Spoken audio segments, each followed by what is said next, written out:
Abridged version of Callie Hart's book Quicksilver. Don't touch the sword. Don't turn the key. Don't open the door. Saeris Fane has spent her life slipping into the shadows of Zilvaren, stealing to survive and hiding a power no one must know. But secrets are like knots. Sooner or later they unravel. When a robbery goes wrong, she finds herself face to face with death himself, and inadvertently opens a portal to a frozen and deadly land. Now, trapped in a realm where the Fae are not a myth, but a real threat, Saeris finds herself united with Kingfisher, a warrior with a dark past and even darker plans. He is her only chance to return home. But making a deal with death never comes without a price. Part 1. Sand and Ashes. The air in Zilvaren was a curse made into a breeze. 2 suns hung motionless over the Silver City, stripping water from bodies with every breath. In this place, thirst killed faster than a sword. Saeris Fane knew this better than anyone. She slipped her fingers along the hem of her worn cloak and pressed herself into the shadow of a cracked marble building. In her hand, a small razor gleamed for a moment before disappearing into her robes. A guard patrolled the street, his golden armor reflecting the twilight fire. If he saw her, he would cut her to pieces. Saeris waited. She listened to the echo of footsteps, the clink of metal plates striking each other. The moment the guard turned the corner, she moved. Like a whisper among the stones, she crossed the street and slipped under a dark archway. The black market lay just below the city center. Hidden cellars, tunnels the rich pretended not to know about. That's where Saeris survived. She moved between stacked crates and bodies hunched over stolen merchandise. There, in a corner, she saw her target. An iron chest bearing the Queen's Guard seal. Water. She knelt and slid a lockpick into the lock. She turned her wrist precisely, feeling the mechanism give. But then, a cold voice cut through her. Move, and I'll cut your hand off.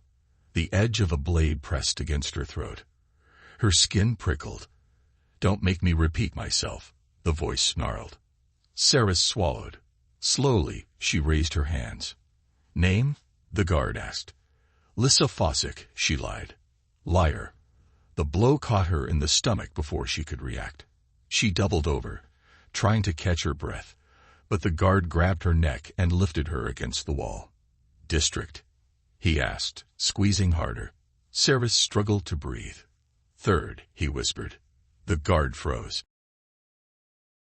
Saeris saw the doubt in his eyes. You're from the third, he murmured, his face pale. Damn it. He released her abruptly. Saeris fell to the ground, gasping. She didn't wait to understand what was happening. She rolled over and kicked the guard's leg. He lost his balance. He ran. She fled through the alleys like a desperate shadow, dodging screams and dancing lights. Around her, the city roared like a sleeping beast beginning to awaken. She turned into a narrow passage, and the ground disappeared beneath her feet. The world collapsed into a dark abyss. She felt the air close around her, the pressure of the impossible dragging her down. A whisper slipped into her mind. He's coming. Then, everything was cold. When she opened her eyes, she was no longer in Zilvaren. Snow bit into her skin. The sky was a veil of black clouds. The air smelled of ash and something else, something ancient. And in front of her, a man watched her. He wasn't human. He was Fa. And he smiled as if he'd been waiting for her. Welcome to Yvelia, thief. Part 2. The Door of Destiny. The air in Yvelia was an icy knife cutting into her skin. The snow burned her arms, and every breath felt like swallowing ground glass. Saeris shivered, but the cold wasn't the only thing gripping her. The man watching her, the one with the sharp smile and inhuman eyes, didn't move. He seemed unaffected by the ice storm around them. Where am I? She managed, her voice raspy. The Fae tilted his head, studying her as if she were an insect trapped in amber. In my realm, he answered with disturbing calm. And in my debt. Saeris tried to rise, but her muscles wouldn't respond. Her limbs were stiff, frozen, as if the snow were consuming her from within. "Don't push yourself," the Fae whispered, walking slowly toward her. "You still don't understand what's happened. Explain to me." He crouched down beside her. His eyes were dark, bottomless pools. "You've crossed the gate," he said, as if that explained everything. "And the gate never lets anyone in without reason." Saeris felt an even deeper chill, not just from the cold, but from the certainty in his voice. "I crossed nothing. I fell." "That's what you think." The Fae reached out a hand. His skin was pale, almost translucent in the eerie light of the sky. "What is your name?" he asked. Saeris gritted her teeth. "What is yours?" He smiled. "Kingfisher." The name rang like an ancient echo in her head, as if she'd heard it before. Saeris took his hand, more out of need than trust. His skin was strangely warm. Instantly, a current of energy coursed through her body, and the numbness was gone. She jumped to her feet and stepped back, putting herself on guard. Kingfisher didn't flinch. "Who are you?" she asked. "The real question is," his gaze deepened, darkened. "Who are you?" The wind howled through the mountains. Something in the storm shifted. Saeris felt her stomach tighten. Kingfisher was looking at her too intently, as if searching for something inside her. "Tell me, human," he whispered. "What did you see when you crossed?" Saeris blinked.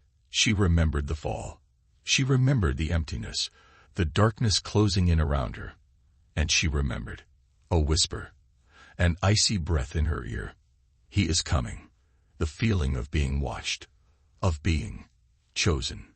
Saeris shook her head, pushing the thought away. "I saw nothing," she lied. Kingfisher smiled, as if he could see right through her. "Good. Then you'll have no problem proving it." Before she could react, he raised a hand and snapped his fingers. The ground beneath her crumbled. Saeris fell to her knees, her body wrapped in energy, caught in a storm of shadows.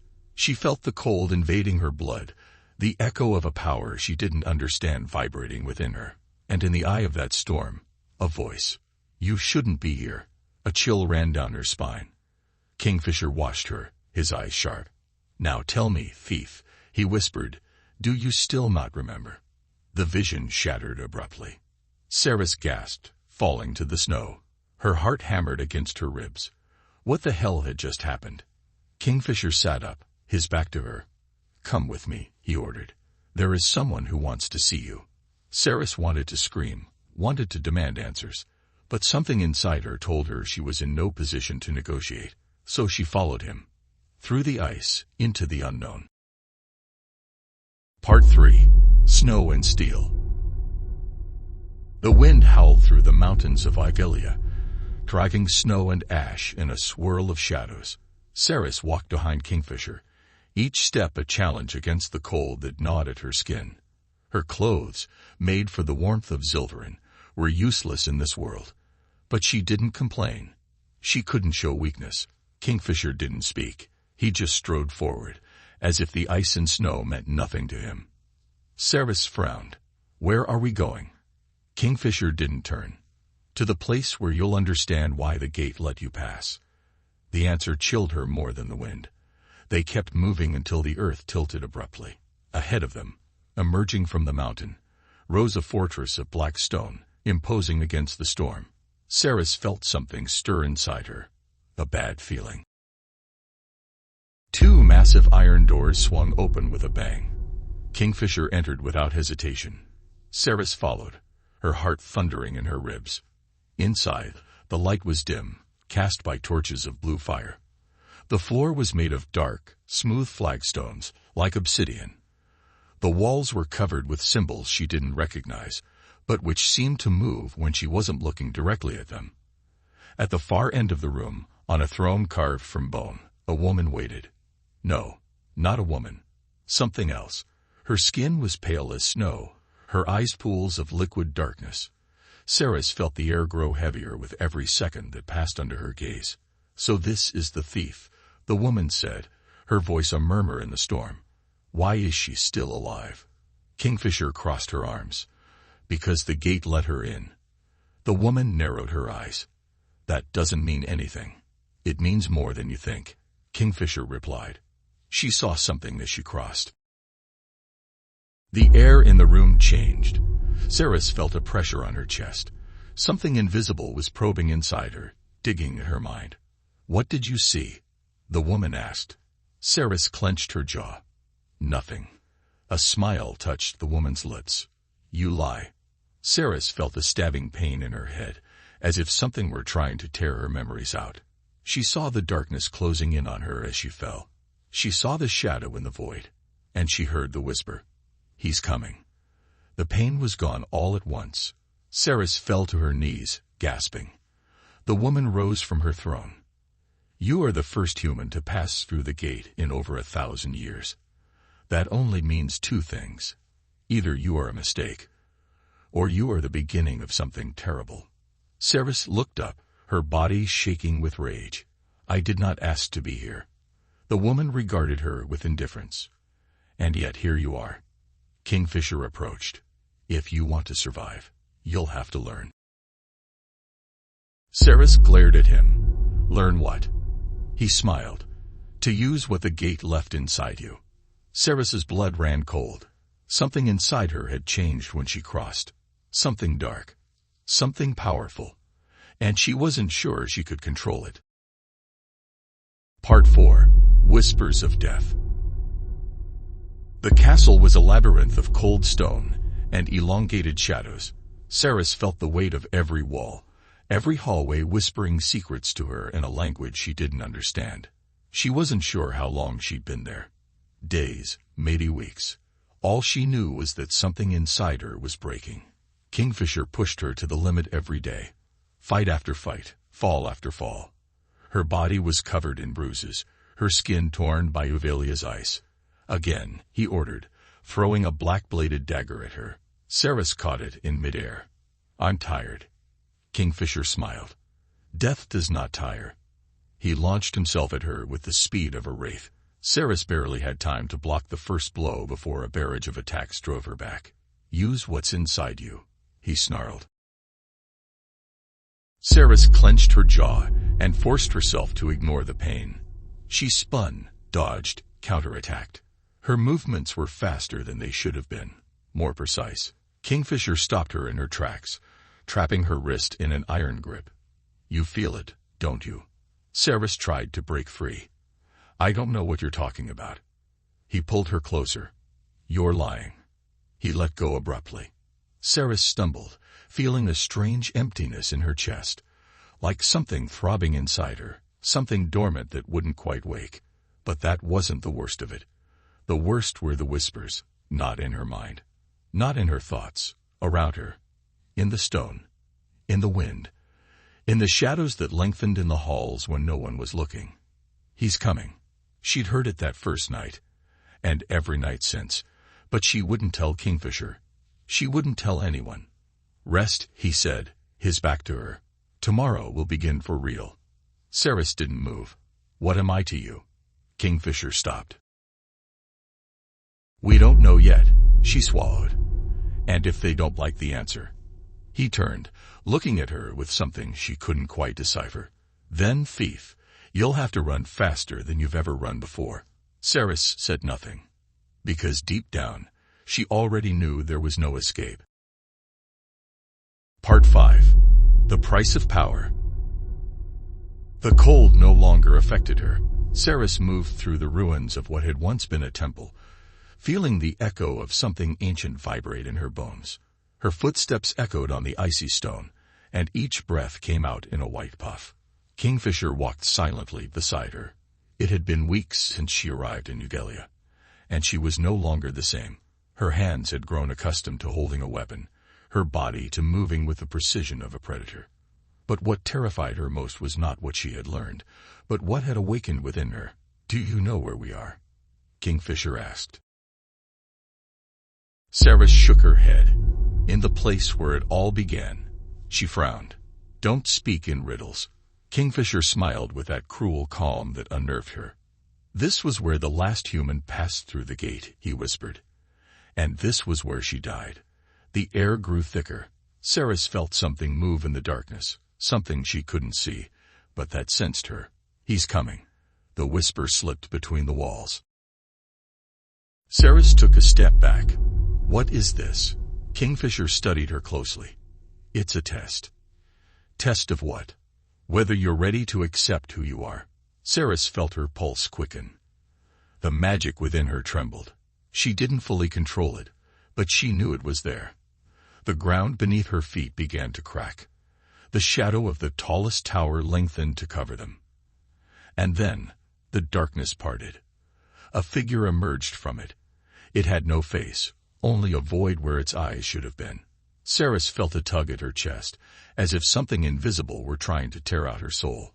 Run, Kingfisher whispered. But she didn't run. She stood there, her fists clenched, feeling the power thrumming through her blood. For the first time, she wasn't afraid. For the first time, she understood. She wasn't a prisoner. She wasn't a thief. She was something more. And whatever was watching her from the other side knew it too. Saeris smiled and let the magic consume her. Part 6. The Final Storm. The sky split in two. Saeris felt the energy swirl inside her like a storm trapped in her chest. She didn't know how long it had been since the darkness had engulfed her, since she'd stopped resisting and let the magic claim her. Now, the snow and wind roared around her, as if the world itself held its breath. In front of her, the shadow was still there, watching her, waiting for her. Kingfisher was at her side, his hand on the hilt of his sword, but he didn't move. "This is yours, Saeris," he said. "I cannot fight this battle for you." She glanced at him. "I never thought you would." The shadow slid forward soundlessly. The pressure in the air intensified. Saeris felt a deep ache in her chest, as if something were claiming her. "You have to decide," Kingfisher whispered. She clenched her fists. All her life she had been running. From the guards in Zilvaren. From poverty. From death. But not this time. This time, she stood. The shadow lunged at her. Saeris raised a hand and let the magic flow. The impact shook the ground, sending waves of energy in every direction. Kingfisher covered her face as the wind hit them with the force of a hurricane. And then, silence. The shadow was gone. The sky stopped roaring. Saeris stood in the void, feeling the weight of what she had just done. Something inside her had changed. Something irrevocable. Kingfisher watched her warily. "You did it." Saeris turned to him. "I don't know what I did." He smiled, but there was no relief in his expression. "You just claimed your destiny." The echo of those words felt like a judgment. Saeris swallowed, because deep down she knew this wasn't over. It had only just begun. Part 7. Echoes of the Lost. The snow rose in swirls, dancing with Yvelia's icy wind, but Saeris didn't feel cold. She felt nothing. She stood there, amid the desolation, her body numb, her breath coming in short gasps. Something inside her had broken, or perhaps something new had awakened, something she didn't fully understand. The shadow was gone, but its absence brought no peace, only questions. Kingfisher moved beside her, with the caution of a man who knew the danger was not over. His cloak flapped in the wind, his expression unreadable. "It's not the end," he said. Saeris gritted her teeth. "I don't need you to tell me." Kingfisher let out a low, humorless laugh. "I know, but you needed to hear it." Saeris looked at her hands. They had trembled at first, after the impact, after the energy had expanded around them like a living storm. But now they were firm. Firmer than ever. "What am I?" The question came out without her being able to avoid it. Kingfisher glanced at her. "The real question is what you are going to do with what you are." Saeris crossed her arms. "Stop with the riddles," he sighed. "There is no simple answer. Try it." Kingfisher watched her for a moment. Then, with calculated slowness, he drew his dagger. Saeris did not move. "I want you to hold it." She raised an eyebrow. "Is that all?" He didn't answer. He just held out the hilt. Saeris took the dagger and felt it, not like a weapon, like a pulse, Like the blade was breathing. Like something inside her recognized the metal, the shape, the weight. It wasn't just a sharp blade. It was something else. Something alive. She dropped the dagger with a gasp, as if it had burned her. Kingfisher caught her before she hit the ground. "You understand, right?" Saeris shook her head. "No," she whispered. But she did. She had changed. She had crossed the gate and returned with more than memories. Kingfisher slipped the dagger back into its sheath. "Whatever you brought back from the gate, it's not just magic. It's something older. Something even the Fae don't fully understand." Saeris swallowed. "So what do I do with this?" Kingfisher turned toward the horizon, where the storm billowed in the distance, swirling like a sleeping beast. "Choose." Saeris felt a tightening in her chest. All her life, she had been a survivor. She had stolen, fled, lied. But she had never truly chosen her path. And now fate was giving her that chance. Saeris closed her eyes for an instant. When she opened them, the choice was made. "Take me to where this begins." Kingfisher looked at her approvingly. "Then prepare yourself, thief." He turned and began walking into the storm. Saeris followed without hesitation, because for the first time in her life, she wasn't running. He was moving towards his destination. Final de Quicksilver de Callie Hart. Get the book at planetalibro.com.